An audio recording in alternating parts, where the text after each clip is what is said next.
Hi friends, எல்லோரும் எப்படி இருக்கீங்க? நம்மளுடைய ஸ்டோரிஸ் பார்க்கில் அடுத்த ஸ்டோரியும் வந்துடுச்சு. ஸ்டோரியோட பேர் சிட்டுக்குருவியும் காகமும் ஓவர் திங்கிங் வெர்ஷன். கதைக்குள்ளே போகலாமா?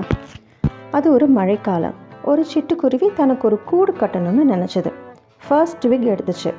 அப்புறம் இந்த குச்சி ஸ்ட்ராங்காக இருக்குமா, காற்றடிச்சா விழுந்துடுமா அப்படின்னு யோசித்து 2 மணி நேரம் போச்சு. ஒரு குச்சியை கூட வைக்கலை. பக்கத்தில் காகம் எதையும் யோசிக்காமல் ஒரு ட்விக் எடுத்து வச்சது.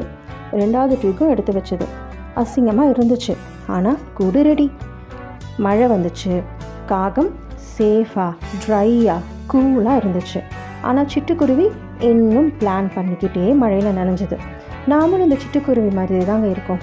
ஒரு விஷயத்தை ஸ்டார்ட் பண்ணவே நிறைய யோசிச்சுக்கிட்டே ரொம்ப வருஷம் டைம் வேஸ்ட் பண்ணிடுறோம். காகம் மாதிரி ஆளுங்க இம்பர்ஃபெக்டாக ஸ்டார்ட் பண்ணாலும் சூப்பராக செட்டில் ஆகிடுவாங்க. பர்ஃபெக்ட் நெஸ்ட் இல்லைங்க, ஸ்டார்டட் நெஸ்ட்டு தான் மழையில் காப்பாற்றும். உங்களோட ஃபர்ஸ்ட் ட்விக் எடுத்து வைங்க.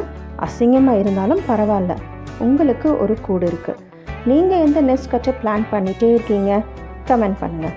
நான் உங்களுடைய ஸ்டோரிஸ் பார்க் ஒவ்வொரு ஞாயிறும் ஒரு புது கதை.